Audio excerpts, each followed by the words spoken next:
Berjumpa dalam perkuliahan minggu ke-11. Pada pertemuan kali ini kita akan mempelajari etika karyawan dan perlakuan adil di tempat kerja. Dalam pertemuan kita kali ini, capaian pembelajaran adalah mampu memahami perlakuan adil di tempat kerja dan bagaimana dalam mengelola kedisiplinan karyawan di suatu perusahaan. Mengelola sumber daya manusia sering mensyaratkan pembuatan keputusan di mana keadilan memainkan peranan penting. Misalnya saja dalam menerima keluhan yang satu dan mungkin menolak keluhan yang lain. Atau membayar satu orang lebih banyak sedangkan yang lain lebih sedikit. Ataupun dalam mempekerjakan calon karyawan, ada yang menolak atau ada yang diterima.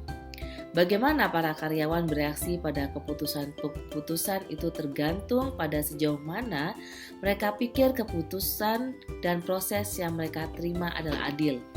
Keadilan adalah bagian yang terintegrasi dari apa yang dipikirkan orang sebagai hukum. Etika mengacu pada prinsip-prinsip melaksanakan pengaturan terhadap individu atau suatu kelompok.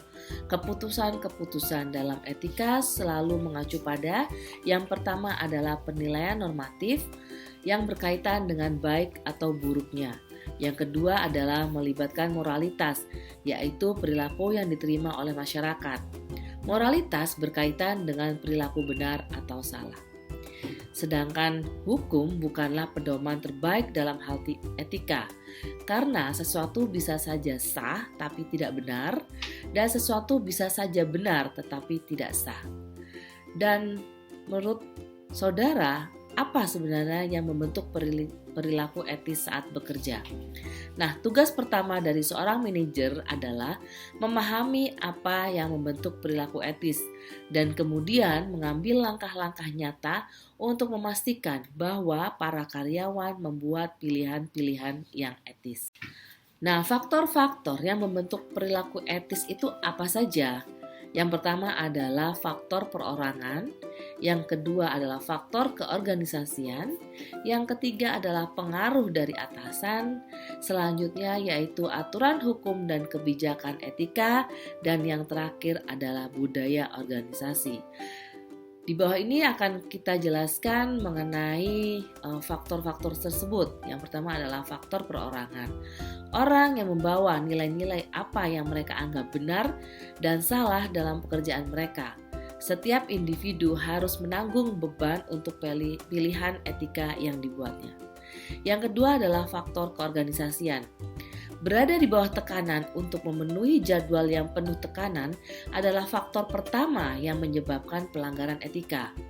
Untuk sebagian besar karyawan, mencapai target keuangan atau bisnis yang sangat tinggi dan membantu agar perusahaan dapat bertahan adalah dua alasan teratas. Karena itu, hampir semua pelanggaran etika terjadi karena para karyawan merasa tertekan untuk melakukan apa yang mereka pikir adalah cara terbaik untuk membantu perusahaan mereka.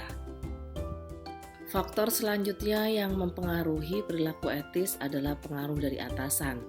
Atasan menetapkan karakter umum, tindakannya merupakan sinyal-sinyal tentang apa yang benar dan apa yang salah. Beberapa contoh tentang bagaimana para atasan secara sadar atau tidak mengarahkan bawahan untuk melakukan hal-hal yang tidak benar sebagai berikut. Pertama, mengatakan kepada para staf untuk melakukan apapun yang diperlukan untuk mencapai hasil, atau membebani berlebihan orang-orang dengan kinerja puncak untuk memastikan pekerjaan tersebut selesai, atau mencari jalan lain saat terjadi hal-hal ilegal, ataupun mengambil hasil kerja orang lain, ataupun menghindari kesalahan. Nah, faktor pembentuk lainnya dari perilaku etis adalah aturan hukum dan kebijakan etika. Aturan dan kebijakan etika adalah satu tanda bahwa perusahaan serius dalam masalah etika. Kadangkala aturan etika berjalan dengan baik, kadangkala tidak. Sebagaimana contohnya perusahaan Raytheon meminta para karyawan yang menghadapi dilema etika untuk menjawab pertanyaan sebagai berikut. Legalkah tindakan ini? Benarkah hal ini? Siapa yang akan menerima dampak dari perilaku ini? Bagaimana hal itu akan muncul di surat kabar? Ataupun pertanyaan mengenai apakah hal ini akan tampak buruk di perusahaan. Nah, faktor yang membentuk perilaku etis selanjutnya yaitu adalah budaya organisasi. Budaya organisasi adalah karakteristik, nilai, tradisi, dan perilaku perusahaan yang dimiliki oleh karyawannya. Nilai itu adalah keyakinan dasar tentang apa yang benar dan yang salah, atau tentang apa yang harus Anda lakukan dan yang tidak boleh Anda lakukan. Nilai itu penting karena nilai-nilai itu memberikan pedoman dan menghubungkan dengan perilaku. Mengelola orang dan membentuk perilaku, mereka tergantung pada pembentukan nilai yang mereka gunakan sebagai pedoman perilaku. Oleh karena itu, budaya organisasi harus mengirimkan sinyal-sinyal yang jelas tentang apa perilaku yang bisa dan tidak bisa diterima oleh karyawan.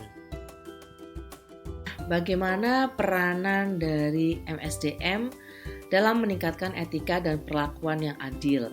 Ada alasan-alasan praktis untuk memperlakukan karyawan perusahaan dengan keadilan dan hukum sesuai dengan apa yang menjadi hak karyawan. Para pelamar yang melihat prosedur seleksi perusahaan sebagai proses yang adil tidak hanya akan bereaksi lebih baik terhadap prosedur tersebut, tapi melihat perusahaan dan pekerjaan tersebut sebagai sesuatu yang lebih menarik. Secara keseluruhan, berdasarkan penelitian, hasil-hasil mengidentifikasikan bahwa perlakuan yang adil pada para karyawan memiliki konsekuensi organisasi yang penting. Dalam aktivitas etis SDM, pengusaha harus melakukan beberapa langkah untuk dapat memastikan perilaku etis oleh para karyawan, karena kebanyakan dari kegiatan tersebut berada pada area sumber daya manusia. Contohnya saja dalam hal penyusunan staf dan seleksi, dalam hal melakukan pelatihan, maupun penilaian kinerja, sistem penghargaan, maupun mengenai kedisiplinan. Nah, tujuan disiplin adalah untuk mendorong karyawan berperilaku hati-hati dalam pekerjaan. Dalam sebuah perusahaan, peraturan dan perundangan memiliki tujuan yang sama dengan apa yang dilakukan oleh hukum dalam masyarakat. Disiplin dibutuhkan saat satu dari peraturan dan perundangan dilanggar. Proses yang adil dan disiplin didasarkan pada 3 pilar, yaitu peraturan dan perundangan yang jelas, sistem denda yang progresif, dan prosesnya yang dilakukan secara serius. Privasi karyawan, 4 jenis pelanggaran privasi karyawan yang utama disetujui oleh pengadilan adalah pelanggaran terhadap area pribadi. Misalnya saja dalam pengintipan di ruang ganti ataupun di kamar mandi. Pelanggaran yang kedua adalah publikasi masalah pribadi. Selanjutnya yaitu membuka catatan kesehatan dan pemanfaatan nama karyawan atau kemiripan dengan dia untuk tujuan komersil.